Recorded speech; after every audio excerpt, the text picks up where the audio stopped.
그는 마을에서 그저 수줍음 많고 예의 바른 이웃으로 통했습니다. 아이들을 돌봐주기도 했던 착한 아저씨였죠. 하지만 밤이 되면 그는 묘지로 향했습니다. 땅속에 묻힌 시신을 꺼내 그 피부를 입고 자신의 죽은 어머니가 되기 위해서 말이죠. 세상에서 가장 조용한 이유, 에드 개인의 두 얼굴을 공개합니다. 이 사건은 미국에서 발생했으며 수년에 걸쳐 일어난 일입니다. 1957년 11월의 어느 추운 날, 위스콘신주의 작은 마을 플레인필드. 경찰은 끔찍한 발견을 했습니다. 그 발견은 너무나 흉측하여 수세대에 걸쳐 공포영화에 영감을 주게 됩니다. 이것은 에드 게인의 실화입니다. 에드워드 시어도 게인은 1906년 8월 27일에 태어났습니다. 그는 조지 게인과 어거스타 게인 사이에서 태어난 두 아들 중 차남이었습니다. 에드가 8살쯤 되던 1914년, 게인 가족은 위스콘신 중부의 외진 시골 지역인 플레인필드 외곽의 155에이커 규모 농장으로 이사했습니다. 에드의 아버지 조지는 일자리조차 제대로 유지하지 못하는 폭력적인 알코올 중독자였습니다. 그는 육아를 종종 어거스타에게 맡겼고 아들들과 교류할 때는 주로 주먹을 사용했습니다. 조지는 에드와 그의 형 헨리를 때리곤 했는데 때로는 에드의 머리를 너무 세게 때려서 귀가 울릴 정도였습니다. 반면 에드의 어머니 어거스타는 집안의 지배적인 존재였습니다. 그녀는 극도로 종교적이고 광적으로 엄격했습니다. 그녀는 종종 아들들에게 세상이 부도덕하고 죄 많은 사람들로 가득 차 있다고 설교했습니다. 어거스타의 관점에서는 자신을 제외한 모든 여성은 타락하고 불순한 존재였습니다. 그녀의 눈에 여성들은 본성적으로 난잡하며 악마의 도구였습니다. 그녀는 아들들에게 성색과 유혹이 도처에 도사리고 있다고 말하며 여자친구를 사귀거나 마을에 친구를 두는 것조차 금지했습니다. 어거스타는 신이 죄에 대해 세상을 벌할 것이라고 예언하기도 했습니다. 그녀는 짧은 치마나 화장과 같은 현대 여성의 패션이 임박한 파멸의 징조라고 아들들에게 말했습니다. 그럼에도 불구하고 에드는 어머니를 우상화했습니다. 그는 어머니를 극도로 사랑하면서도 두려워했습니다. 어린 시절부터 에드는 수줍음이 많고 사회적으로 어색하며 어머니에게 전적으로 헌신적인 아이로 묘사되었습니다. 그는 학교에 가는 것을 제외하고는 농장을 거의 떠나지 않았으며 훗날 동창들은 그를 혼자 웃거나 마치 환청을 듣는 것처럼 행동했던 이상한 소년으로 기억했습니다. 집에서 어거스타는 에드와 헨리에게 집안일과 엄격한 규율을 강요하며 바쁘게 지내게 했습니다. 그녀는 외부와의 교우 관계를 막았습니다. 만약 에드가 친구를 사귀려고 하면 어거스타는 그를 가혹하게 벌했습니다.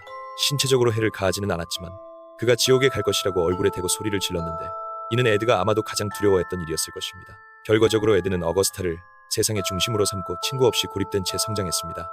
심리학자들은 훗날 그녀의 강압적이고 청교도적인 양육 방식이 에드로 하여금 어머니에 대한 병적인 집착을 갖게 만들었을 것이라고 암시했습니다. 에드의 어린 시절에 관한 이야기 중 일부 소스에서 언급되는 한 가지 일화가 있습니다. 이야기에 따르면 에드는 농장의 도살장에 몰래 들어가 어머니가 돼지를 도살하는 장면을 조용히 지켜보았습니다. 그 이야기에 따르면 돼지가 죽임을 당하는 것을 보고 에드는 첫 오르가슴을 느꼈다고 합니다. 1930년대에 성인이 된 에드는 주로 농장 일꾼이나 자벽부로 일했습니다. 그와 형은 아버지의 음주벽이 결국 건강을 해치게 된 후 생계를 유지하기 위해 마을 주변에서 자빌들을 했습니다. 1940년 4월 조지 게인은 66세의 나이로 신부전으로 사망했습니다. 당시 에드는 34세였습니다.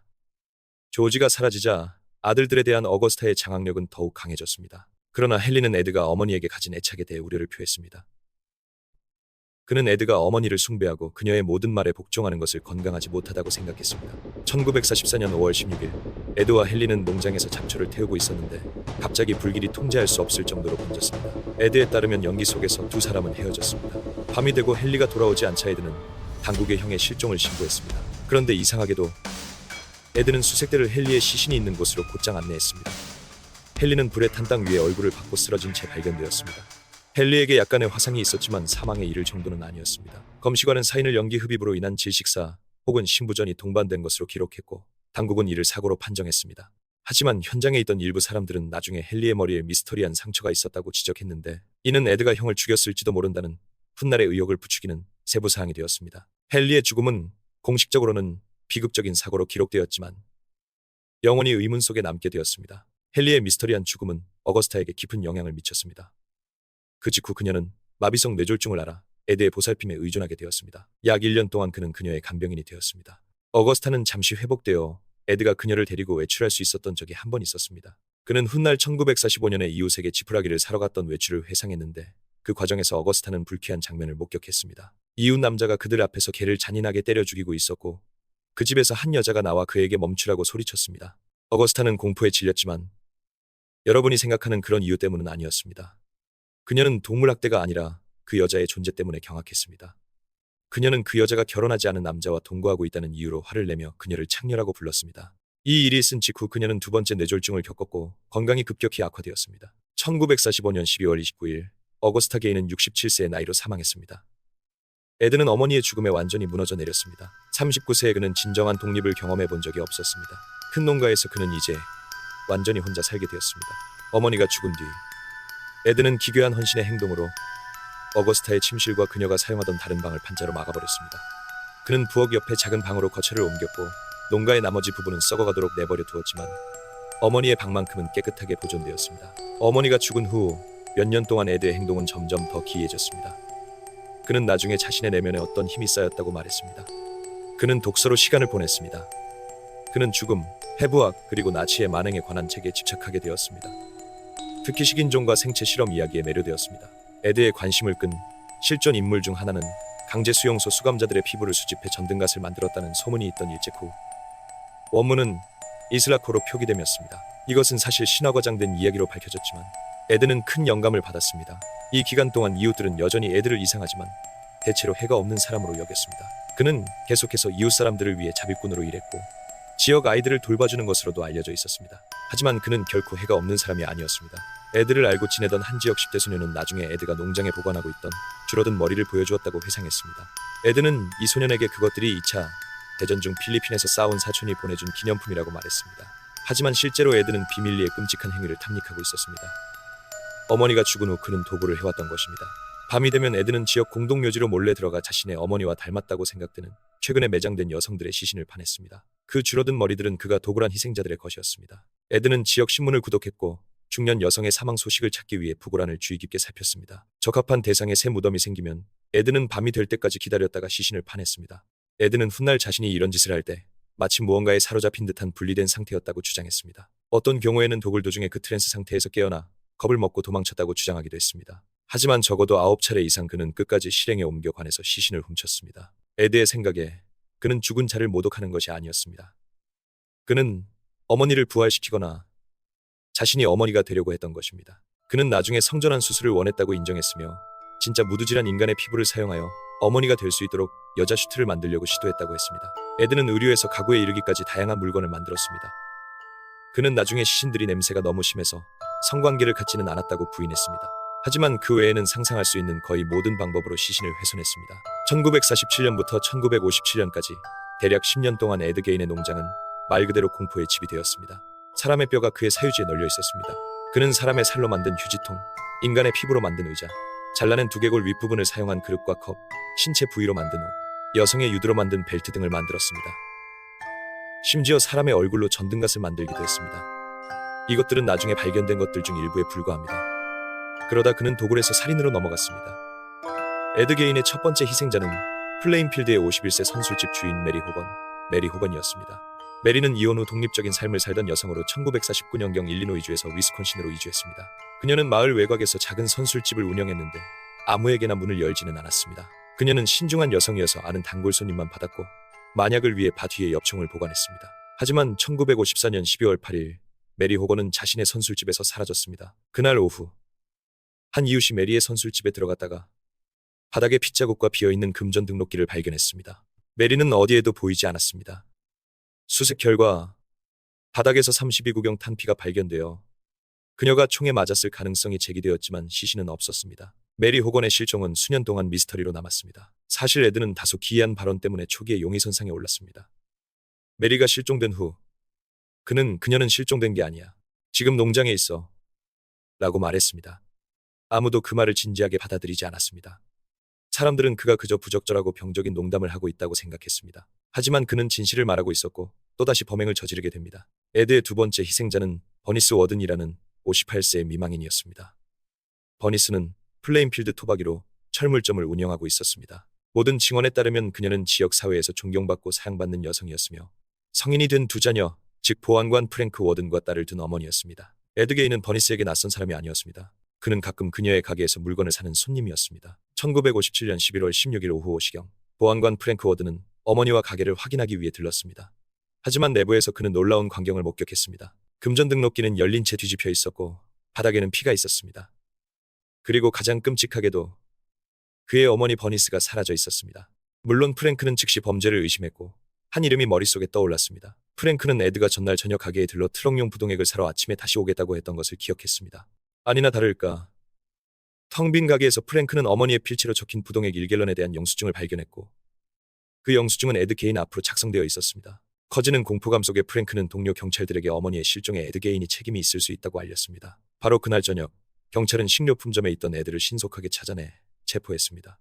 그는 별다른 저항 없이 구금되었습니다. 한편 경찰관들은 버니스를 찾을 수 있을 거라는 희망을 품고 개인의 농장으로 모여들었습니다. 하지만 그들이 발견한 것은 평생 잊지 못할 트라우마를 남길 만한 것이었습니다. 헛간 안에서 그들은 천장들보에 거꾸로 매달려 있는 버니스의 시신을 발견했습니다.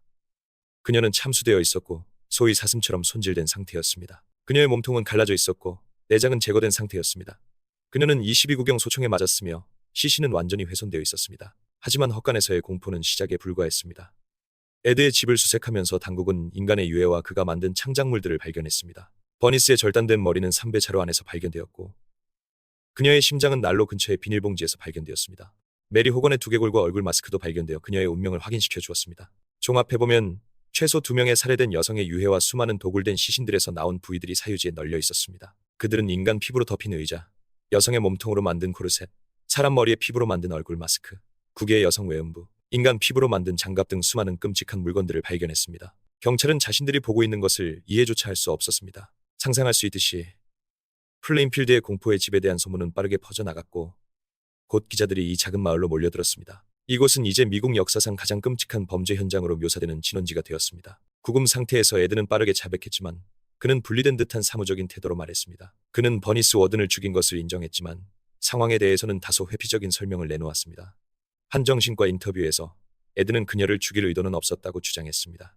그는 가게 선반에 있는 소총을 살펴보고 있었는데 실수로 발사되어 자신이 무슨 짓을 하고 있는지 깨닫기도 전에 버니스를 맞췄다고 말했습니다. 에드는 그 후 그녀의 시신을 자신의 트럭으로 끌고 가서 집으로 가져와 평소에 도살 의식을 치렀습니다. 그는 또한 처음에 기억이 나지 않는다고 부인했던 1954년 메리 호건 살해 사실도 결국 인정했습니다. 2건의 살인이 밝혀지자 경찰은 에드가 다른 실종 사건이나 미제 사건의 배후에 있는지를 알고 싶어 했습니다. 에드는 몇몇 미제 사건의 용의자였습니다. 예를 들어 1947년 조지아 웨클러 실종 사건과 1953년 15세 에블린 하틀리 실종 사건이 있었습니다. 그는 다른 사건들에 연루되었다는 의심도 받았습니다. 그러나 거짓말 탐지기 테스트와 증거 부족으로 결국 어떠한 연루 혐의도 벗게 되었습니다. 수사관들에게 에드의 폭력성은 주로 자신의 어머니를 상기시키는 성인 여성들에게 집중된 것으로 보였습니다. 그는 수사관들에게 자신이 어떻게 부고 기사를 연구하고 간매장된 여성들을 골라 파냈는지 말했습니다. 그는 경찰에게 때때로 시체 부위들에 둘러싸인 채 이상한 트랜스 상태에서 깨어나 내가 무슨 짓을 하고 있지? 이건 잘못된 일이야 라고 생각하곤 했지만 그럼에도 불구하고 계속했다고 말했습니다. 에드는 또한 이런 행동의 동기를 뒷받침하는 진술을 했습니다. 그는 어머니를 대신할 대리모를 만들려고 했다는 것입니다. 그는 어머니를 재현하거나 대체하고 싶어서 무덤을 도굴하고 이 여성들을 죽였다고 말했습니다. 심리학자들은 이를 어머니를 부활시키려는 망상적 시도 또는 그 자신의 말대로 또 하나의 어머니를 만들려는 시도로 해석했습니다. 그는 문자 그대로 그것을 입고 여성이 될 수 있도록 인간의 피부로 만든 전신 의상인 여자 슈트를 만들고 싶어 했습니다. 그는 이후 조현병 정신분열증과 심각한 정신병 진단을 받았습니다. 전문가들은 에드가 어머니의 죽음 이후 극심한 외로움으로 인해 더욱 심해졌을지도 모를 기능장애 상태의 정신 상태로 아주 오랫동안 지내왔다고 믿었습니다. 한 법의학 심리학자는 에드가 청각적 환각을 경험했다고 지적했습니다. 에드를 아는 사람들은 종종 그가 보이지 않는 목소리를 듣는 것처럼 혼자 웃는 이상한 습관이 있었다고 회상했습니다. 에드 자신도 통제할 수 없는 힘에 의해 강요당하는 느낌을 받았다고 묘사했습니다. 그는 어머니가 죽은 후 또 다른 어머니를 구하거나 공허함을 채우기 위해 무언가를 하라고 지시하는 목소리를 들었다고 의사들에게 말했습니다. 신문 도중 아트슬라이라는 이름의 경찰관은 사건을 조사하면서 격분하게 되었습니다. 한 번은 그가 에드에게 완전히 평정심을 잃은 적이 있었습니다. 그가 목격한 공포에 압도된 슬라이는 순수한 분노로 신문 도중 에드의 머리를 벽돌벽에 내리쳤습니다. 하지만 에드에 대한 이 폭력은 나중에 법적 사건을 복잡하게 만들었습니다. 에드의 초기 자백이 강압에 의해 얻어진 것이라는 이유로 증거 능력이 없다고 판결났기 때문입니다. 하지만 그때쯤 에드는 이미 자신의 이야기를 다른 수사관들에게 자유롭게 반복한 상태였습니다. 그의 유죄에 대해서는 의심의 여지가 거의 없었습니다. 진짜 문제는 에드 개인의 정신 상태와 그가 재판을 받을 수 있는지 여부였습니다. 에드가 체포된 후 그의 이웃인 50세 아델린 와킨스가 기자들과 인터뷰를 했습니다. 그녀는 자신이 그와 20년 동안 로맨틱한 관계였으며 한 번은 그가 청혼까지 했다고 주장했습니다. 그녀는 그들이 영화를 보러 가고 밀크쉐이크를 먹으며 책에 대한 사랑을 통해 유대감을 쌓았다고 묘사했습니다. 애들리는 그들이 종종 실제 범죄 이야기에 대해 이야기했지만 에드가 자신의 끔찍한 범죄에 대해서는 절대 말하지 않았다고 주장했습니다. 그녀는 우리는 들어본 모든 살인 사건에 대해 토론했어요. 에디는 살인자가 어떻게 잘못했는지 어떤 실수를 했는지 말해주곤 했죠.